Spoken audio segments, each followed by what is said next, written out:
So here's the thing when it comes to companies shutting down servers for older games or older consoles, whatever it may be. In this case, Nintendo is shutting down all online functionality for the 3DS and Wii U in April of 2024. So that is about 6 months from now. Yeah.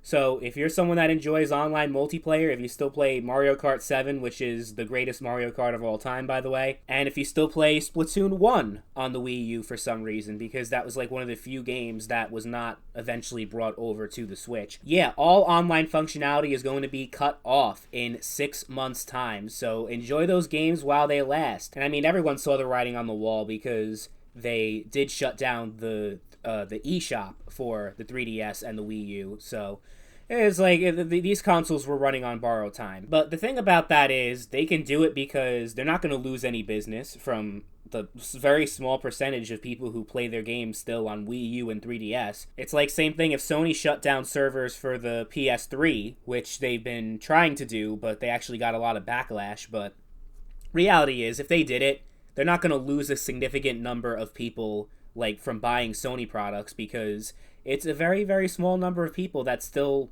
care about playing older games and playing games on older systems and playing those games online. Like, it's a very niche thing. And I'm not defending these corporations doing this, by the way. You guys know. I mean, look at this gameplay. I am playing Call of Duty Finest Hour online multiplayer for the PS2. I actually got into a game 2 weeks ago.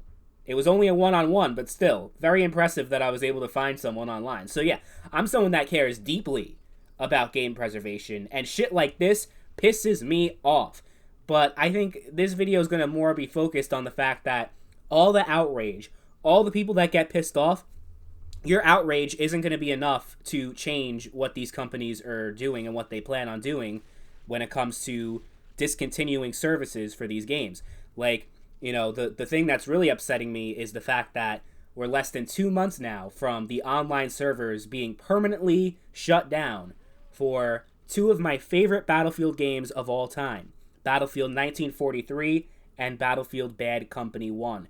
Bad Company 2 is also shutting down, but at least on PC, you have custom clients and custom servers that, you know, the game will still be going, but Battlefield Bad Company 1 and 1943 were console-only titles. So, yeah, it's sadly, there's probably going to be no way to revive those games.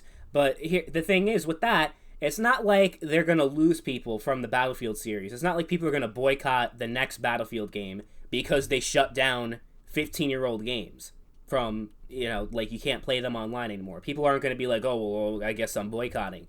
Part of the reason why they shut these online games in the first place is because they don't want you to play those games. They want you to play the new games instead, especially since they have all this monetization, all these microtransactions, and all this bullshit. And with Nintendo specifically, the Nintendo Switch service, you have to pay in order to play online. And obviously with the Wii U and 3DS, those consoles were completely free to play online. Which is funny because they have more robust social features on those platforms than the Switch does. Just saying. So I think it would be nice if all the people that are up in arms on Twitter that are complaining about Nintendo in this case, or about any other case of an online game shutting down, if these people actually, like, again, this is a cliche phrase that I say all the time, but it's true, vote with your wallet. You complain so much. I hear so many people bitching and moaning about so many bad things going on right now in the modern video game industry, whether we're talking about games going up from $60 to $70. Well, everyone happily paid $70 for their games now. So you can complain all you want, but if you're still engaging in it with these companies, then how do you expect anything to change? How do you expect it? Like, I just don't understand the dumb mentality that so many people in the video game community have. I mean, if we're being real, if every single person that still plays on the 3DS and Wii U decided to boycott Nintendo, would that even put a dent in their pocket? No. But it's the principle of it that matters. If you want to be, you need to be part of the change that you want to see. Again, another cliche, but it's absolutely true. It's like that change.org website where you sign these online petitions to make whatever company change their mind about something. It's like, they don't give a fuck about your stupid petition. But it's like the epitome of people, their sense of entitlement, but they want to have their cake and eat it too. That's really what it comes down to. They want to keep buying these new games and they want to keep supporting these companies, even though they don't agree with their business practices.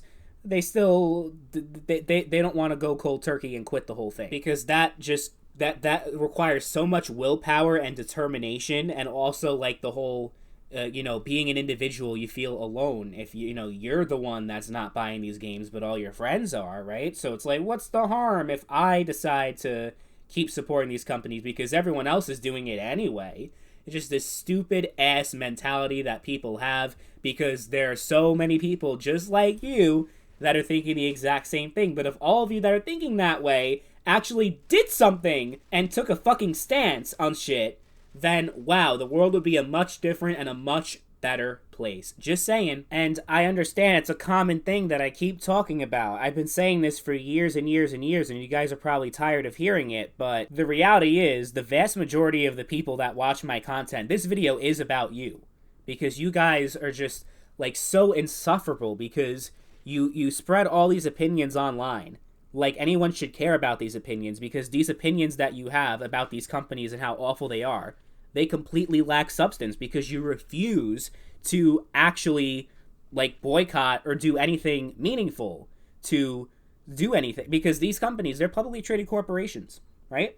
They want to do everything they can to cut costs, to save money. So that's why they do shit like this, because they know it's not going to affect their bottom line, because 95% of gamers are complacent and lazy. And it gets really frustrating talking about stuff like this and just feeling constantly like I am talking to a brick wall. Y'all made this happen. You can talk about corporate greed and all this bullshit, but y'all are the ones that keep supporting these companies no matter what they do. You're like ride or die for these big corporations. Well, not me. I don't. Well, good for you. There are some people that are like that, but they consist of such a small fraction of the overall gaming consumer base that it's pretty much irrelevant. So there's a good chance that I'm talking about you and not somebody else. So apparently they are going to still, the Pokemon Bank service from the older 3DS games is still going to be a thing.